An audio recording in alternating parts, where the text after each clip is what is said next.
The first word used to describe Odysseus in the Odyssey is polytropos, a man of many turns, many ways, many devices. It is not a simple compliment. The Greek word carries ambiguity. It can mean resourceful and adaptable, capable of finding a way through any difficulty. It can also mean shifty, changeable, unreliable, a man whose many faces make him difficult to trust.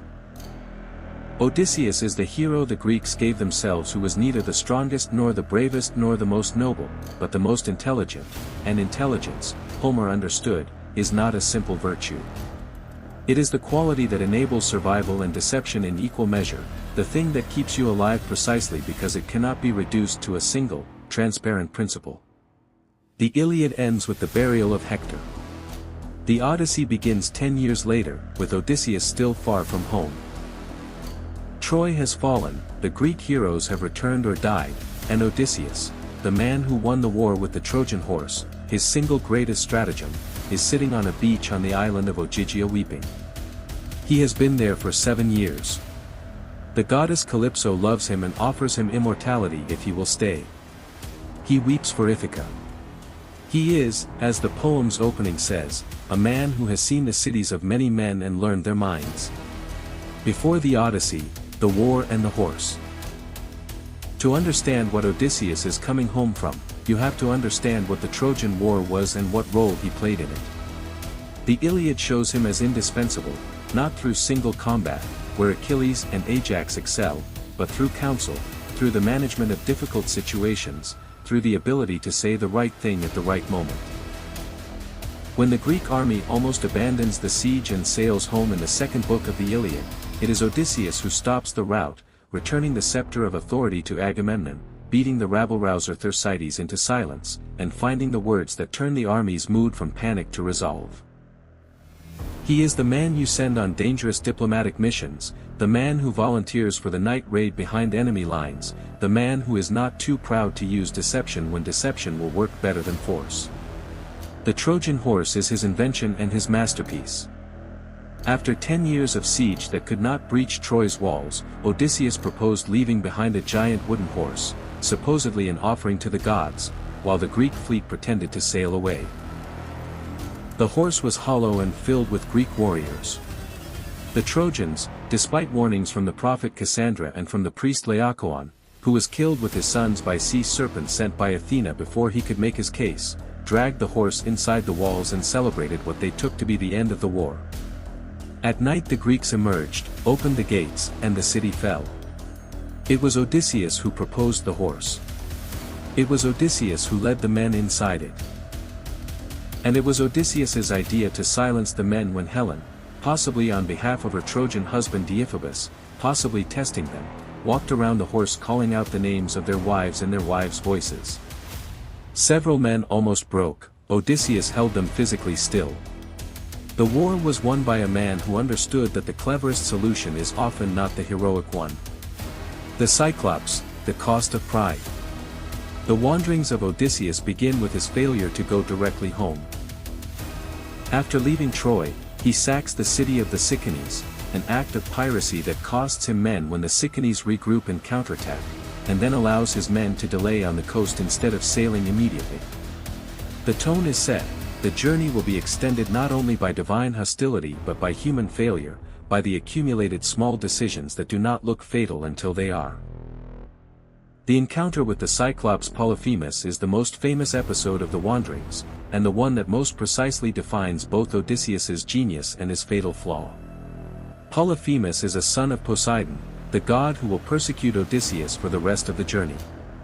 He is enormous, uncivilized, and operates entirely outside the social contracts that make human communities possible. He shows no hospitality to strangers, recognizes no divine law, and eats people with the comfortable ease of a man who has never encountered consequences. Odysseus's solution is exactly what the situation requires. He blinds Polyphemus with a sharpened stake, and when the blinded giant calls his fellow Cyclopes for help, he tells them his name is Nobody, Odys in Greek, so that when Polyphemus screams that nobody is hurting him, the other Cyclopes go back to sleep. Odysseus and his men escape by hiding under the bellies of the sheep as they leave the cave in the morning. The plan is elegant, specific, and entirely dependent on Odysseus's capacity for sustained improvisation under extreme pressure. And then he ruins it. As his ships pull away from the island, out of immediate danger, Odysseus cannot resist. He shouts his real name across the water. He tells Polyphemus who blinded him. The act is not irrational. There is something in it of the hero's need to be known, to have his deeds attributed to him rather than to nobody, but it is catastrophic.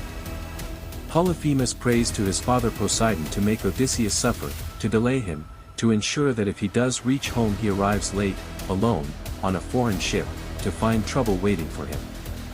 Poseidon grants every word of it.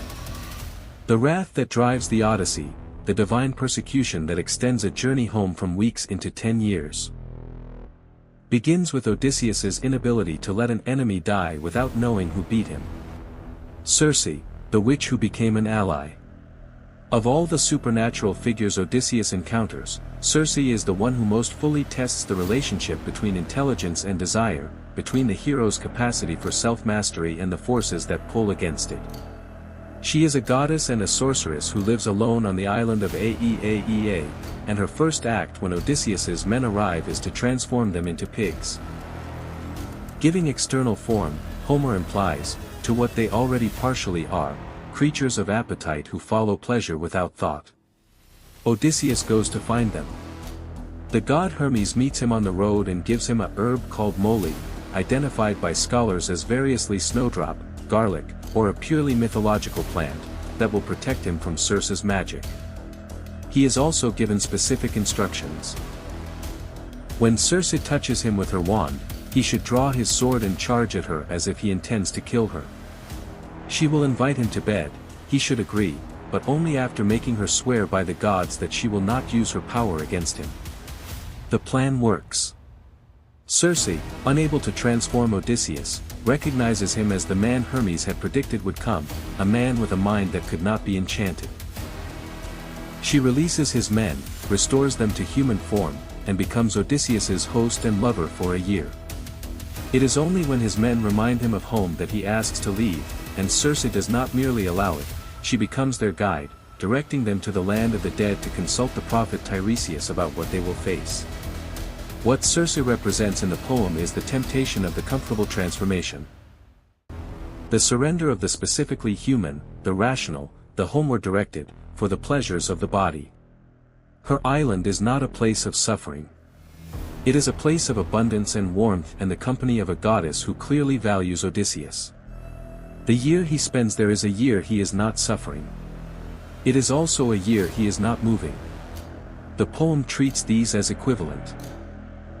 To stop moving is to stop being Odysseus, and to stop being Odysseus is a kind of death more final than the one waiting at home. The land of the dead.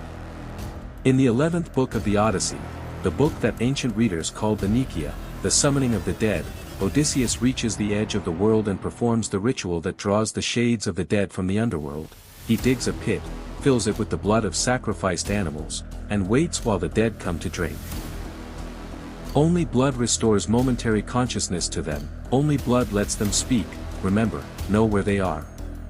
Among the shades who come is his mother Anticlea, who died while he was away. He did not know she was dead. 3 times he tries to embrace her, 3 times she passes through his arms like a shadow. She tells him she died of grief for him, not disease, not old age, but the slow consumption of a mother who could not stop waiting. Odysseus weeps. The prophet Tiresias tells him what awaits, the cattle of the sun, which he must not touch, the suitors at home, whom he will kill, a further journey, after his return, to a people who know nothing of the sea, and there he must plant an oar in the earth and make sacrifice to Poseidon. Then death will come to him gently from the sea, in old age, with his people around him. A good death, by the standards of the heroic world, if he can make it home. He also meets Achilles, who asks urgently about his son and his father, and who says the most un-Iliadic thing imaginable, that he would rather be the lowest slave among the living than king among all the dead. The man who chose glory over life now regrets it, or says he does, in the darkness where glory means nothing. Odysseus cannot comfort him. He has no comfort that would hold in that place. The Sirens, Scylla, and Charybdis. The passage through the narrow strait guarded by Scylla and Charybdis on one side and the Sirens on the other represents, in concentrated form, the nature of the heroic dilemma. There is no safe passage, only a choice of which catastrophe to accept. The Sirens sing. Their song is not what later tradition made it, seductive, erotic, promising pleasure. In Homer, they promise knowledge. We know all things that happened on the wide earth, they sing, including everything that happened at Troy. They are offering Odysseus the one thing that a man of his intelligence cannot easily resist: complete information, the ability to know everything. This is why their lure is specifically directed at him rather than at a warrior like Achilles, who wanted glory, or a man like Agamemnon, who wanted submission. Odysseus wants to know. He has himself tied to the mast so that he can hear the song without being able to act on it. The only man in the poem's history who has heard the Sirens and survived, because the only man who wanted to hear them and survive devised a method that made survival possible despite desire. Charybdis is a whirlpool that swallows the sea 3 times a day. Scylla is a 6-headed monster who will take one man for each head if the ship passes too close. Circe's advice: hug Scylla's side, because the loss of 6 men is survivable, while Charybdis may sink the ship entirely. Odysseus does not tell his men about Scylla. They would refuse to sail, and the choice between 6 certain deaths and many possible deaths requires someone willing to make it on behalf of others, which is to say, someone willing to make a decision that others cannot be allowed to participate in. This is the cost of command. Odysseus watches 6 of his best men pulled into Scylla's mouths, crying out to me and calling my name for the last time, in their agony. He does not turn the ship. The cattle of the sun and the final loss. Tiresias warned him. Circe warned him. The specific instruction was absolute: do not touch the cattle of Helios on the island of Thrinacia. Odysseus knows this. When the winds strand his crew on the island, he makes his men swear an oath not to touch the herds. They swear. He then falls asleep, the detail that no reader forgets, and while he sleeps, his men, starving after a month trapped on the island, kill the cattle. They sacrifice them to the gods, roast them, eat them. The consequences are immediate and total. Helios demands punishment from Zeus. When the crew sails, Zeus sends a storm and destroys the ship with a thunderbolt. Every man drowns. Odysseus survives by clinging to the wreckage. Floating on the mast he lashes to the keel, drifting back through Charybdis, arriving eventually at Calypso's island. Alone. Of all the men who left Ithaca with him, not one comes home. The episode has troubled readers since antiquity. Odysseus was asleep. His men were starving. The oath they swore may have been extracted under duress. But Homer does not offer these as mitigating factors. The divine instruction was clear, the warning was absolute, and the price of disobedience was everything.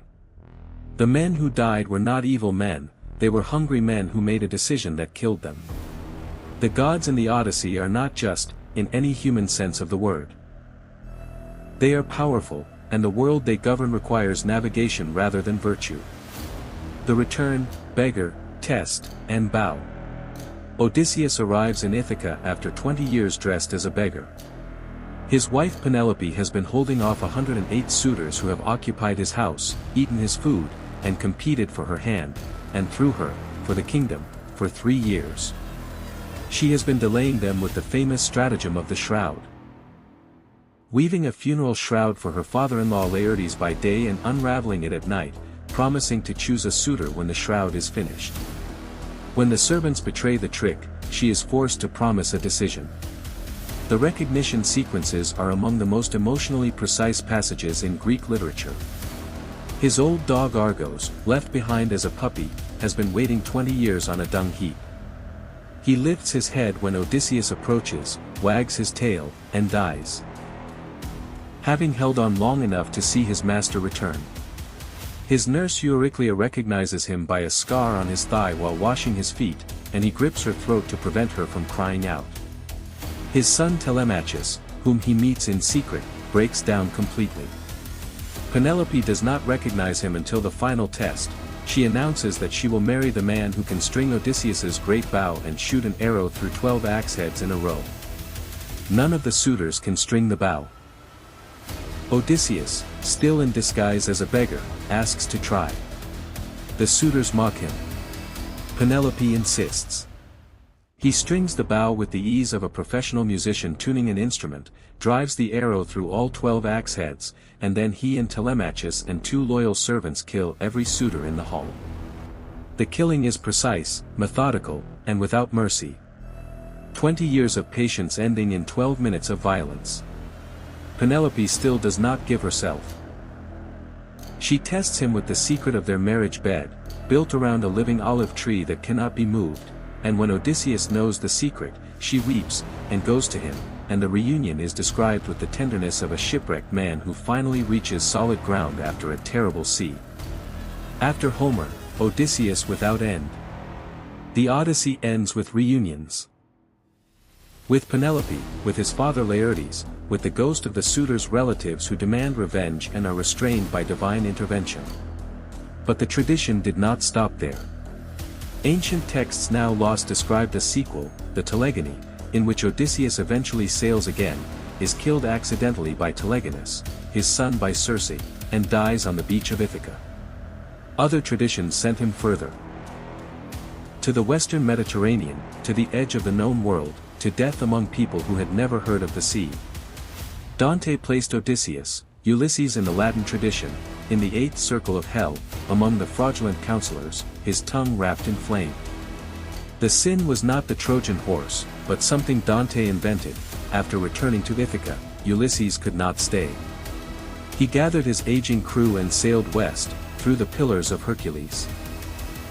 The limits of the known world that no man was meant to pass, in pursuit of knowledge, to follow virtue and knowledge. They sailed for 5 months until they saw a mountain of darkness, and a whirlwind destroyed them. Dante's Ulysses is the most dangerous of heroes, the man whose hunger for experience and knowledge exceeds every limit, including the divine ones. Tennyson's Ulysses, written in 1833 in response to the death of his friend Arthur Hallam, gives the old king a final speech from Ithaca after his return, restless, dissatisfied with age and peace, calling his old companions for one more voyage, to strive, to seek, to find, and not to yield. It is one of the most quoted passages in Victorian poetry and one of the most revealing.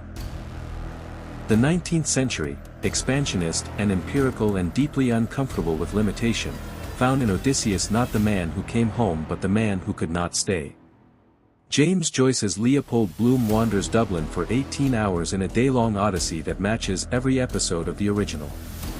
Nikos Kazantzakis wrote a sequel, an entire 33,333-line poem, following Odysseus beyond Ithaca, through Africa, to Antarctica and the end of the world.